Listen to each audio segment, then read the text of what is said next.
Hey guys, welcome back to the Tweaktown channel. This is Derek Strickland, gaming news reporter. Former Nintendo of America president Reggie Fils-Aime is now part of GameStop. Pretty surprising. Starting April 2020, Reggie will join GameStop's board of directors. This move prompted lots of fanfare in the games industry. Reggie is a beloved figurehead in the games community. The general consensus is Reggie will save GameStop from its careening trajectory towards financial ruin. Sadly, he won't really have a direct impact on the business itself. Reggie really won't save GameStop. That's not to say he can't, because he probably could. With 13 years in Nintendo, the Reginator knows the industry inside and out. He could help GameStop shift towards a digital model. Just look at Nintendo's growing digital market, which has made over 124 billion yen from digital so far this year. But the truth is, Reggie just isn't in the capacity to save GameStop. He won't have that kind of clout, but he'll certainly influence GameStop's management.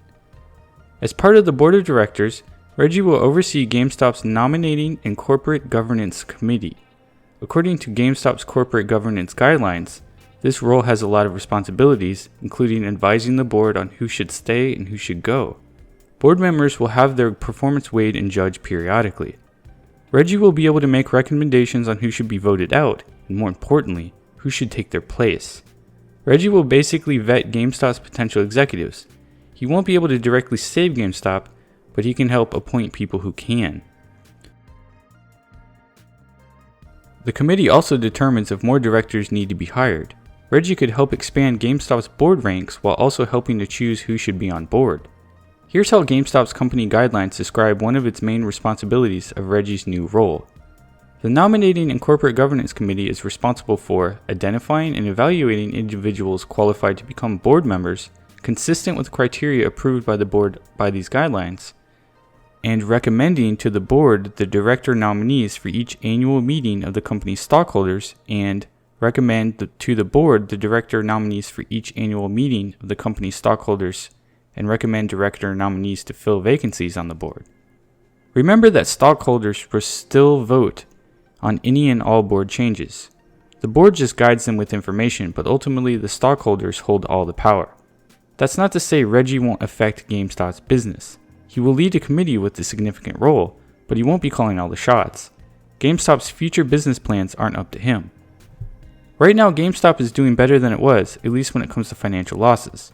The company posted a disastrous $483 million loss in 2018.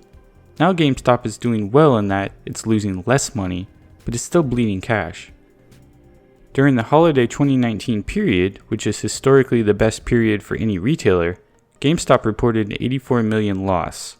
Essentially, GameStop's losses decreased by a huge 83% year over year. The company still managed to rake in $1.4 billion in total sales. But the company is still in dire straits. Gamers are buying more digital games out of convenience and putting the squeeze on retailers. In response, GameStop is doubling down on merch in an attempt to make more profits. GameStop has since closed hundreds of stores worldwide, laying off tons of workers in the process. Management is plagued by strange business decisions like shrugging off any kind of digital gaming plan and restricting stock of key games. This forces employees to turn customers away when they run out of games and hardware. Management also lumbers employees with arduous tasks that add needless stress.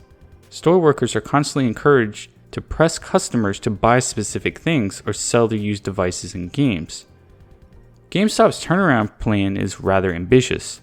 GameStop management wants to turn stores into gaming cafes, complete with local game store D&D tables, retro consoles, and even little esports events. The idea is to turn GameStop into a gaming hub where experiences are made. It's a place where you go to play games and meet friends rather than just buy games. This could work, but only if it's done right. Based on what we've seen so far, GameStop has a long way to go before they can do things just right. Hopefully Reggie will scrutinize the current board of directors and help pick some all-stars to lead GameStop to breaking even, or even perhaps making a profit. That about does it for this news, guys. If you liked the video, be sure to give it a like and subscribe, and we'll see you next time.